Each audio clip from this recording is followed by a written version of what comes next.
Good morning আমার মিষ্টি বন্ধুরা, সকলে কেমন আছো এই কনকনে ঠান্ডাতে? অবশ্যই কমেন্ট করে জানিও। আর আমার অবস্থা খুব একটা ভালো নেই, সকাল সকাল গরম জল দেখিয়ে তার জন্য ব্লগটা শুরু করছি। আর আশা করছি আজকের ব্লগটা তোমাদের ভালো লাগবে। কি বলো তো, কয়েকটা দিন লং ভিডিও দিতে পারিনি, তো আমার অনেকেই কমেন্ট করেছো বন্ধুরা যে দিদিভাই তোমার নিত্যদিনের ব্লগ দেখতে ভালো লাগে, তুমি একটু লং ভিডিওগুলো শেয়ার করো। আমার দেখো 2-4 জন যারা রেগুলার আছে কমেন্ট করে, তাদের ভালো লাগাটাও তো আমাকে বুঝতে হবে।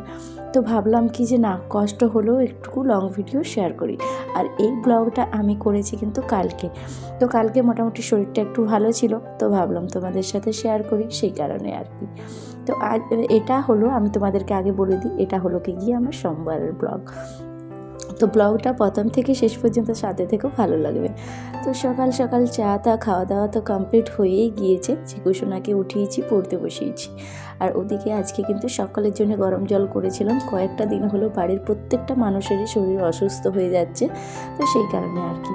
তো আজকে চিকুর পাপার কলেজে যেতে হবে বলতে একটু কারণ, মানে কাজ নয় ঠিক, মানে একটা চাবি রয়ে গিয়েছে ওর কাছে, সেই কারণে আর কি। আর আজকে যেহেতু কলেজ অফ রয়েছে, কলেজ এমনিতে না গেলেও চলতো, কিন্তু বাধ্য হয়ে ওকে যেতে হচ্ছে। তো ফিরতে তো দেরি হবে, অনেকটা দূরে কলেজ। যারা আমার রেগুলার ব্লগ দেখো তারা তো জানোই, সেই কারণে সকালে তার জন্য অল্প ভাত করে দিচ্ছি। তো ভাত আর আলু চোখা খেয়ে গিয়েছে। আর এদিকে আমি সবজিটাও একবারে কমপ্লিট করে নিয়েছিলাম, কিন্তু সবজি খেয়ে যায়নি, ভাত আলু চোখা দুধ এইসব দিয়ে খেয়ে গিয়েছে, তার সাথে ডিম ভেজে দিয়েছিলাম। আর চিকুর পাপা বলেছে আসতে একটু লেট হবে, কারণ চিকুর জন্য ওই উইন্টারে হাইনেক নেবে দুটো, তো একটু বাঁকুড়া দিকে যাবে ওই পথে, সেই কারণে আর কি। তো তার জন্য বিশেষ করে ভাতটা খেয়েই বেরিয়েছে।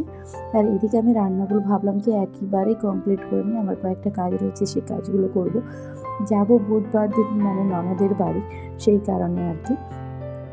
তো এদিকেতে তোমার আমি ওই একটা শাকের সবজি করছি, অনেক কিছু মিশিয়ে করছি। আর শীতকালে মিশিয়ে করা শাকের সবজি বলো বা মিক্স ভেজ বলো, খেতে কিন্তু ভালোই লাগে। আর দেখতেই পাচ্ছ প্রত্যেকটা রঙিন রঙিন সবজি কিন্তু আমি আজকে করছি। আর চলো তোমাদেরকে একটা জিনিস দেখাই। একদিকে রান্না হচ্ছে আর আমি যাচ্ছি এখন ছাদে, বলে দিই তোমাদেরকে। এই যে দেখো, সবজির খসাগুলো নিয়ে চলে এসেছি ছাদে। ছাদের একটা কোণাতে প্লাস্টিকে আমি এগুলো জমা করে করে রেখে দিই। চলো তোমাদেরকে দেখাই। তো এই যে দেখো, ছাদের একটা কোণাতে আমি প্লাস্টিকে রেগুলার যা সবজির খোসাগুলো হয় সেগুলো জমা করে রেখেছি। আর এগুলো আমি কী জন্য রেখেছি, যারা করো তারা জানো অবশ্যই, যে যাতে এগুলো আমি গাছের গোড়াতে মানে ব্যবহার করতে পারি কম্পোস্ট সার হিসেবে। আর এটা কিন্তু গাছের জন্য ভীষণ ভালো। তো মোটামুটি 10 থেকে 15 দিন পরে ওটা একদম মানে গলে পচে যায়, তখন মাটির সাথে মিক্স করে ওটা গোড়াতে দিলে পরে কিন্তু ভীষণ কাজে লাগে গাছের একটা আলাদা গ্রোথ আসে। আর ফুলগুলোও কিন্তু বেশ সুন্দর হয়, একটা উজ্জ্বল ভাব থাকে ফুলের মধ্যেও, সেই কারণে আর কি। আর এদিকে মোটামুটি রান্নাটা আমার কমপ্লিট হয়ে এসছে। তারপর কিন্তু আমি একদম আজকে স্নান টান সব সেরে নেব। আর পুজোটা আজকে আমি যেহেতু করব না ভেবেছি, কারণ মানে বাবাই করবেন, বাবা বলেছেন যে পুজো করে দেবো আমি আজকে, তো সেই কারণে আর কি। তো এইদিকে দেখো আমার রান্না হয়েই এসছে। তো চলো আরেকটা কাজ রয়েছে, সেটা একই হাতে সেরে নেব আগে। তো এই যে দেখো, কি বলো তো, রুটি থেকে গিয়েছিল রাতের 4টে, তো ভাবলাম রান্না হয়ে গিয়েছে, তো এখন সকালে খাওয়া দাওয়া করবো। আর ঘড়ির কাঁটায় কিন্তু এখন বাজে 9:30। চিকুর পাপাকে খেতে দিলাম, চিকুর পাপা খেতে গিয়ে বেরিয়ে গেছে। তো ওইদিকে আমার রান্না বান্না করা মোটামুটি কমপ্লিট হয়ে গেছে, মোটামুটি নয় পুরো কমপ্লিট হয়ে গিয়েছে। আর যে জিনিসগুলো তোমাদেরকে দেখাতে পারিনি সেগুলো অবশ্যই খাওয়ার সময় যখন খেতে বসবো দুপুরে, তখন তোমাদেরকে দেখাবো। কয়েকটা মানে জিনিস করেছি, আমার ভালো লাগে। আর যেহেতু আমাদের উধারের বাড়িতে সেরকমভাবে আলো পৌঁছায় না পুরোনো বাড়িতে, তো যেটা করেছি এখন বলছি না, সেটা খাওয়ার সময় দেখাবো। তো চলো এখন স্নান করবো, স্নান করে পুজোটা আগে সেরে নিই। চলো, চিকুও চলে আসবে একটু পরে, চিকু স্কুলে গিয়েছে। তো চলো স্নান সেরে, এদিকে স্নান সেরে একদম চলে এসেছি। তো চলো আগে ফুলটা তুলে নিই, তারপর তোমার পুজো করবো, ঠাকুর পুজোটা সেরে নিই। আর ভীষণ ঠান্ডা রয়েছে, কি আর বলবো। তো মাথায় এখন পর্যন্ত ভীষণ ব্যথা হয়েছে। আর এই মানে পুজোটা সেরে নিয়ে পরে অ্যান্টিবায়োটিকটা খাবো। তো চলো পুজোটা করে নিই আগে। অন্যদিন বাবা ফুলটা তুলে রাখেন, তো আজকে ফুল তুলতে এসে দেখলাম চারপাশটাতে এত সুন্দর এত ফুল ফুটে আছে, তোমরাও দেখতে পাচ্ছ। তারাও তোমাদেরকে একটু ভালোভাবে আমি ব্যাক ক্যামেরা করে ভালো করে দেখিয়ে দিচ্ছি। মানে ভীষণ সুন্দর, প্রতিটা গাছে এত সুন্দরভাবে ফুল ফুটে আছে। আর প্রতিদিন অনেক মানুষজন আসে এখানেতে ফুল নিতে, কিন্তু ফুল যেন শেষ হতেই চায় না, মানে রেগুলার যেন খুব বেশি বেশি ফোটে আরও। চলো ব্যাক ক্যামেরা করে দেখাই তোমাদেরকে। তো এইদিকে আমি কিছু ফুল তুলেছি, তো ভাবলাম কি যে আমার এত ফুল হচ্ছে গাঁদা ফুল, তো তোমাদেরকে একটু গাছগুলো দেখাই। তো ভীষণ ফুল ফুটছে। তো আর আমাদের যে রাধা দামোদরের মন্দির রয়েছে সামনে, ওনারাও কিন্তু আমাদের এখান থেকেই ফুল নিয়ে যান রেগুলার। তো মানে ফোটার আর শেষ নেই, ভগবানকে অর্পণ করে করে মনে হচ্ছে ফুল ফোটার পরিমাণ অনেক বেড়ে গিয়েছে। তো চলো তোমাদেরকে একটু দেখাই। আর আমার প্রচুর গাঁদা গাছ হয়েছে, আর সমস্তটা কিন্তু আমি করিনি, বাবাই করেছেন বেশিরভাগ। তো চলো তোমাদেরকে দেখাই। 2-3 রকমের গাঁদা ফুল হয়েছে। হলুদের যে চাপ বড় গাঁদাটা হয় সেটা, ছোটো ওটাকে টুরি গাঁদা বলে, তার সাথে অরেঞ্জ কালারের বড়টা, মিডিয়ামটা। দেখতেই পাচ্ছ চারপাশটাতে এতই গাঁদা ফুল রয়েছে যে মানে সত্যি এইগুলো যখন সকালে উঠে গেটটা খুলে এগুলোর দিকে তাকাই না, মনটা একদম ভালো হয়ে যায় জানো, ভীষণ ভালো হয়ে যায়। আর আমি এখন যেহেতু বাড়ির বাইরে রয়েছে, অনেকটাই আওয়াজ আসছে, ভয়েস ওভার দিচ্ছি যেখান থেকে, তো তোমরা একটু ইগনোর করো। তো তোমাদেরকে ওইগুলো দেখার সময় ভাবলাম আমার ওই ফুল গাছগুলোও দেখিয়ে নিই। আর এই যে বাইরেও আমার অনেকগুলো ফুল গাছ রয়েছে, সেই সমস্তটা ভাবলাম একটু দেখিয়ে দিই। এই গাছগুলোতে ফুল একটু কম রয়েছে, অনেকে তুলে নিয়ে গিয়েছে সেই জন্য। এখন আমি ছাদে এসেছি আর খেতে বসছি। ওদিকে পুজো সেরে নিয়েছি, চিকুসোনা এসছে, চিকুসোনাকে একটু ফ্রেশ করিয়ে দিলাম, চেঞ্জ করালাম ড্রেসটা। তারপরে এই যে ছাদে খাবার নিয়ে এসেছি। রোদটা আজকে বেশ ভালোই লাগছে, আর যেহেতু শরীরে অসুস্থতা রয়েছে, তো ঠান্ডা লেগে আছে, তো রোদটা আমাকে ভালোই লাগছে। তো চলো, বলেছিলাম তোমাদেরকে যে সমস্ত রান্না শেয়ার করতে পারিনি, সেগুলো তোমাদেরকে মানে খেতে বসার সময় দেখাবো। তো চলো দেখাই। বাকি যে দুটো জিনিস করেছিলাম, একটা ডাল আর একটা চাটনি, ওই চাটনিটাই বিশেষ করে দেখাবো, আর বলে দিচ্ছি ওটা কিভাবে করেছি। ওটা রান্না করা চাটনি আমি করিনি, ঠিক আছে? তো চলো দেখাই। আর এদিকেতে তোমরা তো আমাকে করতে দেখিয়েছো শাকের সবজি, তারপর মিক্স ভেজটা, ডালটা ভাবলাম দেখিয়ে দিই। আর সাথে সাথে তোমাদেরকে দেখাই এই যে টমেটো, এই টমেটোটা কিন্তু আমি উনুনেতে পুড়িয়েছি, আঁচেতে, উনুনের আঁচে পুড়িয়ে এটাকে আমি ভালোভাবে মানে মেখেছি লবণ আর লঙ্কা দিয়ে, আর খেতে এটা ভীষণ ভালো লাগে জানো।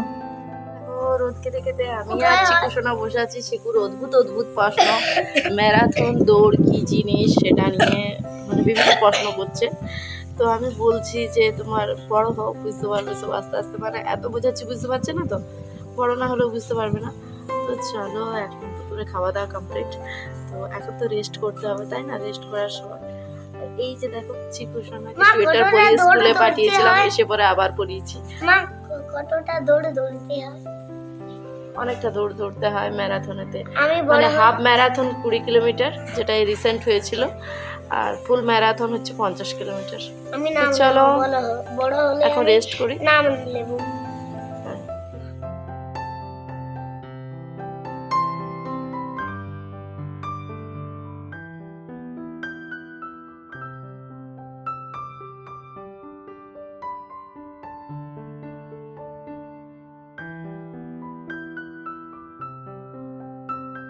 এদিকেতে এখন মোটামুটি সন্ধে হয়ে এসছে, আর বিকেলে ওঠার পর থেকে তোমাদের সাথে মানে সেরকমভাবে কিছু শেয়ার করতে পারিনি। চিকুসোনাকে গান রেওয়াজ করাচ্ছিলাম, তোমাদেরকে দেখালাম। তো এখন মোটামুটি বাজে তোমার 5টা 40, মানে সন্ধে হতে যাচ্ছে, মানে হয়ে গিয়েছে প্রায়। তো এখন আমি বানাবো, আজকে ভীষণ খেতে ইচ্ছে করছে, এমনিতেই মানে জ্বর জ্বালাতে একদম মুখের অবস্থা খারাপ, তো চপ বানাতে ইচ্ছে করছে। তো আলু সেদ্ধ করে নিয়েছি, বসিয়ে দিয়ে গেছিলাম, সেদ্ধ হয়ে গিয়েছে। তো চলো আলুর যেটা মানে কি বলবো মশলাটা হয় ওটা তৈরি করে নিই, মানে আলু মাখাটা যেটা যেরকমভাবে করে। তো আমি খুব একটা বেশি ইয়ে করছি না, আমি যেহেতু ফার্স্ট টাইম ট্রাই করছি, তো আমি নর্মালভাবেই করবো, আর তো ভাবলাম যে তোমাদের সাথে শেয়ার করি। তো চলো কীভাবে বানাচ্ছি তোমরাও দেখে নাও। আলুটা যেহেতু সেদ্ধ করে রেখেছিলাম, আলু সেদ্ধর মশলাটা চলো রেডি করে নিই। তো এই যে তেলেতে দিয়েছি কালো জিরে, আর তার সাথে শুকনো লঙ্কা দুটো দিয়েছি, আর এইখানে আমি দিয়ে দিলাম জিরে, গোটা জিরে। আর এই সেদ্ধ আলুগুলো, এগুলো সেই নতুন আলু যে বেরিয়েছে সেইগুলো। আর আলুর কিন্তু ওই যে হালকা যে ছালটা থাকে ওটা কিন্তু আমি মানে কি বলবো ছাড়াবো না, ঠিক আছে? তাহলে মানে আলুর মানে চপটা মচমচে হবে যদি না ছাড়িয়ে নিই। চলো আলুর মশলাটা রেডি করে নিই। আর এই সমস্তটার মাঝে তেলেতে আমি আদা দিয়েছি। আদাটা আমার দেখানো হয়নি ভিডিওতে, তো আমি বলে দিলাম। তো আমি সিম্পলভাবেই করব। তো আজকে চপটা করার পর চিকুসোনা ওর পাপাকে বলেছে যে মাকে দোকান খুলে দিতে। হ্যাঁ, এটাই হলো আমার চপ করার আজকের মানে বিশেষ ঠিক আছে? এটাই আমি পেয়েছি নাম আজকে, যে মাকে তুমি চপের দোকান খুলে দাও, মা অনেক সুন্দর চপ বানায়। তো চলো, এর সাথে আমি ওই হালকা হলুদ গুঁড়ো, মানে কালারটা যাতে একটু ভালো আসে, তার সাথে টেস্টও আসে, তার সাথে লবণ আর অল্প জিরে গুঁড়ো দিয়েছিলাম তার সাথে। তো এরপর সমস্তটা একটু ভালো করে মিক্স করে ভেজে নেব, খুব ভালো করে মিশিয়ে নেব। আর আলুটা মানে খুব ছোট ছোট দানা দানা থাকবে সেরকম অবস্থাতে আলুটা কিন্তু আমি ঢেলে নেব। আর তোমরা দেখতেই পাচ্ছ ভাজা ভাজা হয়ে যাওয়ার পরে আলুটার একটা অন্যরকম স্ট্রাকচার চলে এসেছে, মানে লাঠা লাঠা হয়ে গিয়েছে। এরপর দেখো, এই যে দেখো খুব সুন্দর একটা এসছে কালার। তো এরপর আমি এটাকে ভালো করে মানে ঠান্ডা হতে দিয়ে দেবো। আর ঠান্ডা হতে দেওয়ার আগে উপর থেকে আমি একটু কাঁচা তেল, সর্ষের তেল ভালো করে এটাতে ছড়িয়ে আর একটু অল্প সময়ের জন্য রেখে দেবো।